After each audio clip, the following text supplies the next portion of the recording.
मला असं वाटतं की आताची भेट जे मी 10 ते 12 दिवसांपूर्वी सांगितलं होतं की या महाराष्ट्रामधले 10 ते 12 माजी आमदार हे माननीय एकनाथ शिंदे साहेबांचं नेतृत्व स्वीकारून UBT सोडून शिवसेनेचा धनुष्यबाण हातात घेतील.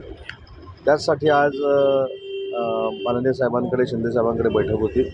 आमच्या जिल्ह्यातील राजापूर, संगमेश्वर, आपलं राजापूर, लांजा, साखरपा मतदारसंघाचे आमदार राजनजी साळवी, माजी आमदार, त्यांच्या संदर्भातली आजची बैठक होती. या बैठकीला मी होतो. त्याच्यानंतर राजापूर, लांजा, साखरपा मतदारसंघाचे आमदार किरण भैया सामंत होते आणि स्वतः राजन साळवी साहेब होते. आणि माननीय शिंदे साहेबांच्या नेतृत्वाखाली शिवसेनेमध्ये काम करण्याचा निर्णय राजन साळवींनी घेतलेला आहे. उद्या 3 वाजता टेंबे नाक्याला त्यांचा प्रवेश आहे आणि याचबाबत आमची सगळ्यांची एकत्र चर्चा झाली. जे काही सूत्रांच्या हवाल्यानं तुमच्यापर्यंत पोचवलं जात होतं की सामंत बंधू नाराज आहेत, सामंत बंधूंनी खोडा घातला. आज तुमच्या लक्षात आलं असेल की सामंत बंधू आणि राजन साळवीच एकत्र शिंदेसाहेबांच्या घरी होते. त्याच्यामुळे आम्ही सगळ्यांनी सांघिक म्हणून हा निर्णय घेतलेला आहे आणि उद्या राजन साळवी साहेब शिवसेनेमध्ये धनुष्यबाण हातात घेत आहेत. सर, विनायकराव साहेब म्हणाले तुमचं महत्त्व कमी करण्यासाठी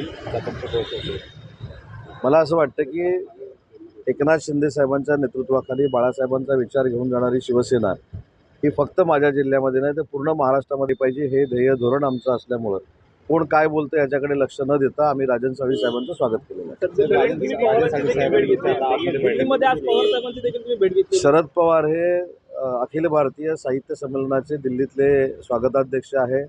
मी मराठी भाषेचा मंत्री असल्यामुळं आज दिल्लीमध्ये साहित्य संमेलनाचा आढावा घ्यायला गेलो होतो आणि त्या संदर्भात स्वागताध्यक्ष म्हणून जो काही मी आढावा तो सांगणं माझं कर्तव्य वाटलं. म्हणून मी आणि खासदार साहेब शरद पवार साहेबांना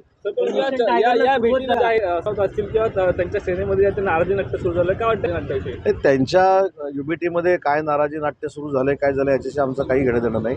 शिंदे साहेबांच्या नेतृत्वाखाली शिवसेना महाराष्ट्राच्या तळागाळापर्यंत पोहोचवणं, धनुष्यबाण तळागाळापर्यंत पोहोचवणं आणि माननीय एकनाथ शिंदे साहेबांचे हात बळकणं हाच आमचा सगळ्यांचा उद्देश आहे. सर, त्या भेटीवरून टीका झाली. त्याच भेटीमध्ये ठाकरे गटाचे खासदार होते दिना पाटील, ते सुद्धा बैठकीला होते, मात्र त्यांची टीका झाली. काल जो आमचा कार्यक्रम झाला शिंदे साहेबांचा टीका झाला. मला असं वाटतं की काही प्रकाशात आलेले आहेत, काही अजून प्रकाशात आलेले नाहीत. मला असं वाटतं की त्यांनी जो काही निर्णय घ्यायचा आहे UBTच्या खासदारांनी ते त्यांनी लोकशाहीतला एक भाग म्हणून निर्णय घ्यायचा आहे. परंतु मी मगाशी जसं सांगितलं की आमच्या सगळ्यांची प्रायोरिटी ही आहे की कुठच्याही परिस्थितीमध्ये शिवसेना धनुष्यबाणाची वाढली पाहिजे. स्थानिक स्वराज्य संस्थेमध्ये रत्नागिरी जिल्ह्यामध्ये कुठच्याही परिस्थितीमध्ये शिवसेनेचा भगवा पडकेल. साळवी साहेबांना काय मिळणार याच्यापेक्षा साळवी साहेबांनी शिंदे साहेबांचं नेतृत्व स्वीकारून काम करण्याचा निर्णय घेतलेला आहे. त्यांचा पूर्ण शिंदे साहेबांवर विश्वास आहे.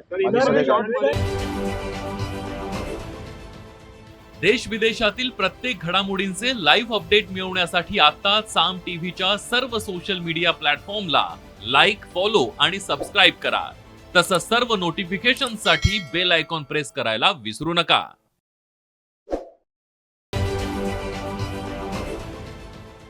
देश विदेशातील प्रत्येक घडामोडींचे लाईव्ह अपडेट मिळवण्यासाठी आता साम टीव्हीच्या सर्व सोशल मीडिया प्लॅटफॉर्मला लाईक, फॉलो आणि सबस्क्राईब करा. तसंच सर्व नोटिफिकेशनसाठी बेल आयकॉन प्रेस करायला विसरू नका.